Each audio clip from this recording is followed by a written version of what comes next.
തന്റെ ഭർത്താവിനെ ഉപേക്ഷിച്ചും മക്കളുമായി ഇന്നലെ കണ്ടവന്റെ കൂടെ ഉറങ്ങിത്തിരിക്കാൻ ഭാര്യയ്ക്ക് പ്രചോദനമാകുന്നത് വിവാദമെന്നത് ഈ മണ്ണോടെ അവസാനിക്കുമെന്ന് കരുതുമ്പോഴാണ്.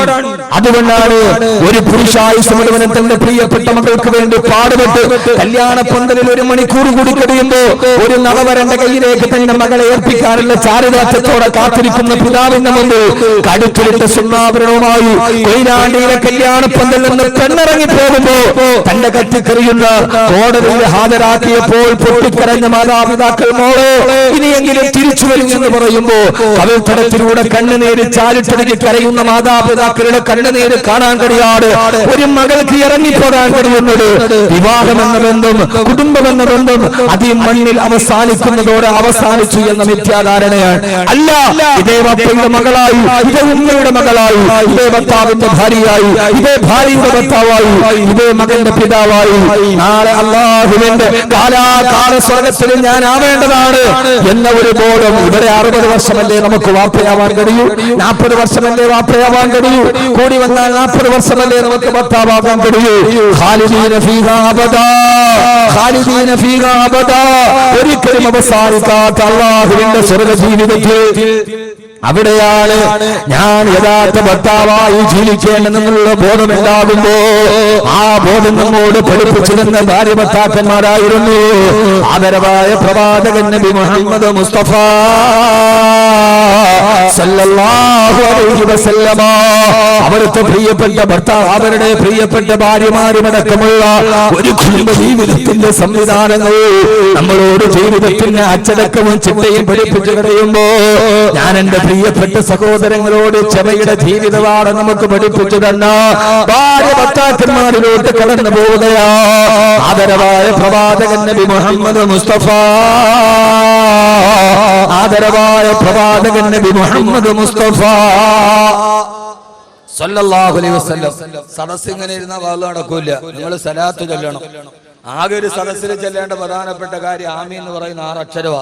അത് പറയാൻ പോലും പറ്റാത്ത രീതിയിൽ നിർവികാരത നമ്മളെ പിടികൂടുമ്പോ പിന്നെ നമ്മൾ എന്താ ചെയ്യുക? നമുക്കിപ്പോ വാളിന്റെ സദസ്സൊക്കെ വന്ന് ആമീൻ എന്ന് പറയുന്ന 6 അക്ഷരം പറഞ്ഞാൽ മതി. നമ്മൾ അതിന് പോലും കഴിയാത്ത രീതിയിൽ നമ്മൾ വേറൊരു ലോകത്തായി പോയി അല്ലേ? നിങ്ങളുടെ ജോലി എന്താ? സലാത്ത് പറയുക, ആമീൻ പറയുക 2 മണിക്കൂറിന്റെ ഇടയിൽ. എന്റെ ജോലി 2 മണിക്കൂർ ഒരാൾ നിർത്താതെ പ്രസംഗിച്ചാൽ 2 ലക്ഷം അക്ഷരം വെളിയിൽ പറയുന്നതാണ്. 2 ലക്ഷം അക്ഷരം ഞാൻ പറയാനുണ്ട്. അതിന്റെ ഇടയിലാണ് നിങ്ങൾക്ക് 14 അക്ഷരം പറയാൻ സമയമില്ലാത്തത്. പിന്നെന്തിനാ വാത് പറയാ? പിന്നെന്താ വാത് പറയാ? ആമീൻ പറയാം. ഇപ്പൊ വാതിന് വന്നിട്ട് പുറകെ ഇരുന്നിട്ട് കുട്ടികൾ മിനി മിൽട്ടി കളിയാ ജോലി. മരണ വീട്ടി ആർക്കും അനക്കമില്ല, മിനി മിൽട്ടി. മയ്യത്ത് കിടക്കുന്ന മയ്യത്തിന്റെ ചുറ്റുഭാഗത്ത് 4 പേര് ഹോട്ട്സ്പോട്ട് വെച്ച് മയ്യത്ത് വീട്ടില് ഇതാണ് സാധനം. ഇതൊരു വല്ലാത്ത ദജ്ജാലാണ്. എനിക്ക് തോന്നാറുണ്ട് യഥാർത്ഥത്തിൽ ദജ്ജാൽ ഇതാണ്. കാരണം പള്ളിയിൽ ഇതിന് നമ്മൾ അഡിക്റ്റ് ആയി പോയി. പെണ്ണിന് പോലും നമ്മൾ ഇത്ര അഡിക്റ്റ് ആയി പോയി. കാരണം പെണ്ണില്ലാതെ 5 മിനിറ്റ് നമുക്ക് ജീവിക്കാൻ പറ്റൂല. പെണ്ണില്ലാതെ ഒരു 5 മിനിറ്റ് നമുക്ക് ജീവിക്കാൻ പറ്റൂല. അതിന്റെ ശാസ്ത്രം ഞാൻ പറഞ്ഞു തരണം നിങ്ങളോട്. പെണ്ണിലെന്താ 24 hours പെട്രോൾ പമ്പ് മാറിയ പെണ്ണില്ലാതെ ഒരു 5 മിനിറ്റ് നമുക്ക് മാറിക്കാൻ പറ്റൂല്ലോ. ഈ സാധനം പോക്കറ്റ് ഉണ്ടായാൽ കടുവാപ്പള്ളിയിൽ പള്ളിയിലോട്ട് കയറാൻ പോകുന്ന നേരത്തെ എഴുതി വെച്ചിട്ടുണ്ട്, മൊബൈൽ ഫോൺ സ്വിച്ച് ഓഫ് ആക്കുക. നമ്മൾ സ്വിച്ച് ഓഫ് ആക്കുന്ന എത്ര പേരുണ്ട്? നമ്മൾ അപ്പം ഒരു വൈബ്രേറ്റ് മോഡി ഇടും. വൈബ്രേറ്റ് മോഡി ഇട്ടിട്ട് പോക്കറ്റ് ഇട്ടിട്ട് നമ്മൾ നേരെ ഉസല്ലി ഫർളുൽ എന്ന് പറഞ്ഞ് അങ്ങോട്ട് കൈ കിട്ടും. അല്ലാഹു അക്ബർ, അൽഹംദുലില്ലാഹ്, ഇയ്യാക നഅ്ബുദു വഇയ്യാക നസ്തഈൻ, നീ മാത്രമാണ് സഹായം എന്ന് പറയുമ്പോഴാണ് ഇതിനകത്ത് കോള് വരിക. അപ്പൊ വൈബ്രേറ്റ് അടിക്കും. നമ്മൾ ചിന്തിക്കും, പഠിച്ചവൻ അവനാണ് വിളിച്ചത്, 10 മിനിറ്റ് വിളിക്കൂന്ന് പറഞ്ഞാൽ അവനായിരിക്കും അതോ വീട്ടിൽ നിന്ന് ഭാര്യയാണോ? അപ്പൊ തന്നെ അള്ളാടെ ചിന്ത. ഈ വൈബ്രേറ്റ് മോഡ് കൊണ്ട് അള്ളാ എന്നുള്ള ചിന്ത അപ്പൊ തന്നെ അടുത്തവരിലേക്ക് പോയിട്ടുണ്ടാവും. ഇതാണ് വൈബ്രേറ്റ് മോഡിന്റെ ഗുണം.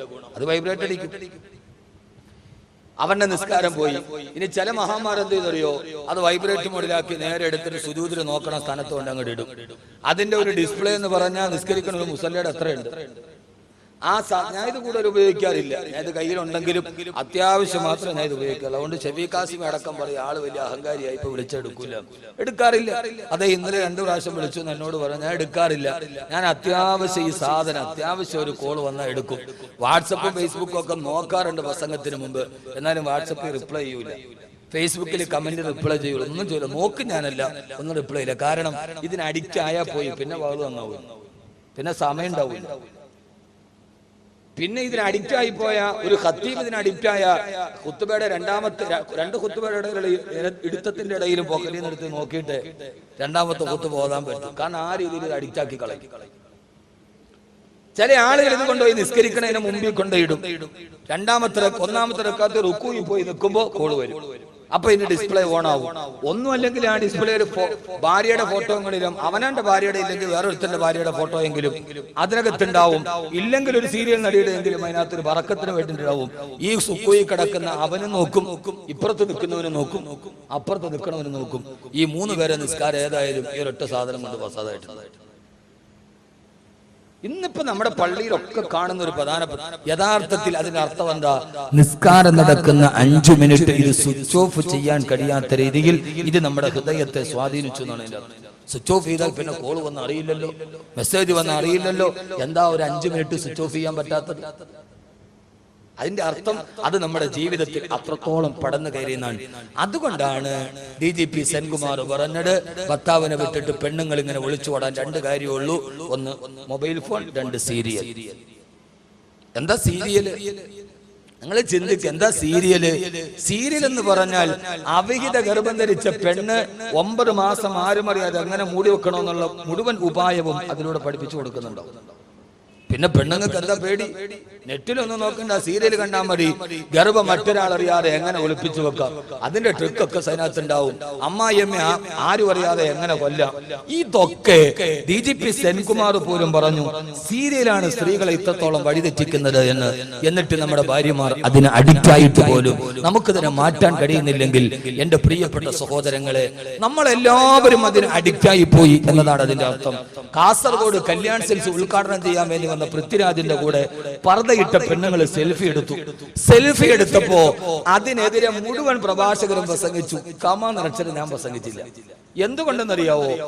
എന്നെ അത്ഭുതപ്പെടുത്തിയത് പൃഥ്വിരാജിന്റെ കൂടെ പർദ്ദയിട്ടിട്ട് ഫോട്ടോ എടുത്ത ആ യുവതി പെണ്ണുങ്ങളല്ല, അവരുടെ അങ്ങേയറ്റത്ത് ഒരു 60 വയസ്സുള്ള ഒരു ഉമ്മ ചിരിച്ചോണ്ടിരിപ്പുണ്ട്.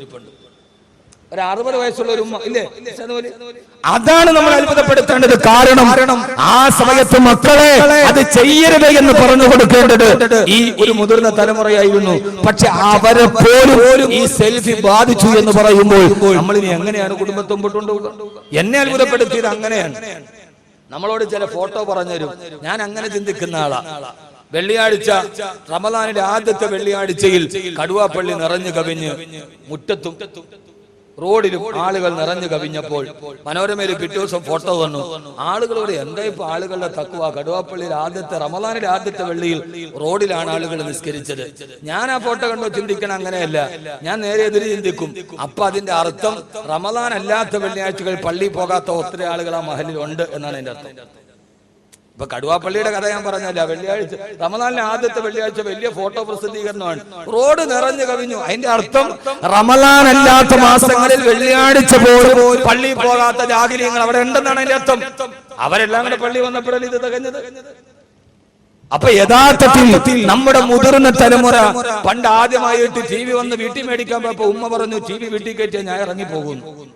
ഉമ്മയോട് പറഞ്ഞു, ഉമ്മ ഇത് പാപമൊന്നും കിട്ടൂല, ബ്ലാക്ക് ആൻഡ് വൈറ്റ് TV ആണ്, പാപം കളവി, അത് വിശ്വസിച്ചിട്ട് അകത്ത് കയറ്റി. ആ ഉമ്മയാണ് ഇന്നതിന്റെ മുമ്പിൽ നിന്ന് ഇറങ്ങാത്തത്. അവരാണ് ഈ സമൂഹത്തിന് നന്മ പഠിപ്പിച്ചു കൊടുക്കേണ്ടത്.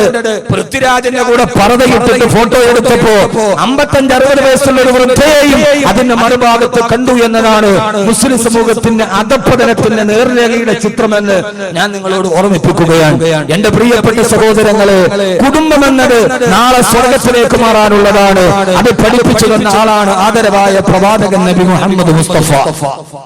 ഉറക്കെ ആദരവായ പ്രവാചകൻ നബി മുഹമ്മദ് മുസ്തഫ, വല്ലദീന യസ്ലൂന മാ അമറല്ലാഹു അൻ യുസ്സലാ, അല്ലാഹു കൂട്ടിച്ചേർത്തുവന്ന ബന്ധങ്ങളെ വിച്ഛേദിക്കാതെ അവസാനം വരെ അതിനെ നിലനിർത്തിയവരാണ് കുടുംബത്തിന്റെ സ്വർഗത്തിലോട്ട് കടന്നു പോകുന്നവരെന്ന് ഖുർആൻ പറയുമ്പോ, ആ സമയത്ത് നമ്മൾ കുടുംബ ജീവിതത്തിൽ ധാരാളം ക്ഷമയില്ലാതെ ആ കുടുംബ ജീവിതം നമുക്ക് മുമ്പോട്ട് കൊണ്ടുപോകാൻ സാധ്യമല്ല.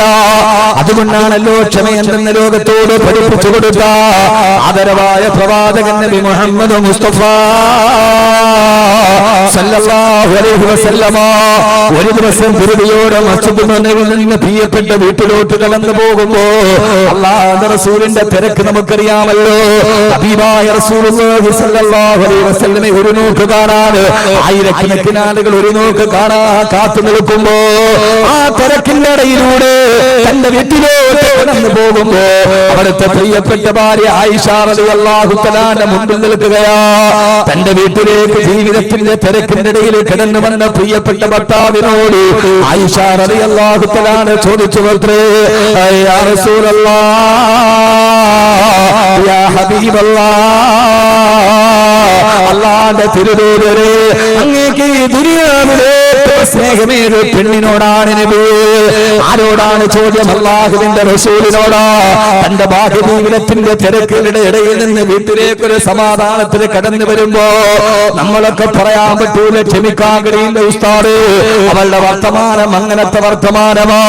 എല്ലാ തിരക്കിന്റെ ഇടയിൽ വീട്ടിലോട്ട് കടന്നു വരുമ്പോ ഭാര്യ ചോദിച്ചു, ആയിഷ റളിയല്ലാഹു അൻഹാ, അല്ലാഹുവിന്റെ തിരുദൂതരേ, അങ്ങേക്ക് ഞാനൊരു കാര്യം ചോദിക്കട്ടെയോ? എന്നാണ് ആയിഷ, ഈ ദുനിയാവിൽ ഏറ്റവും ഇഷ്ടപ്പെട്ട പെണ്ണേതാണ് യാ റസൂലല്ലാഹ് സല്ലല്ലാഹു അലൈഹി വസല്ലം?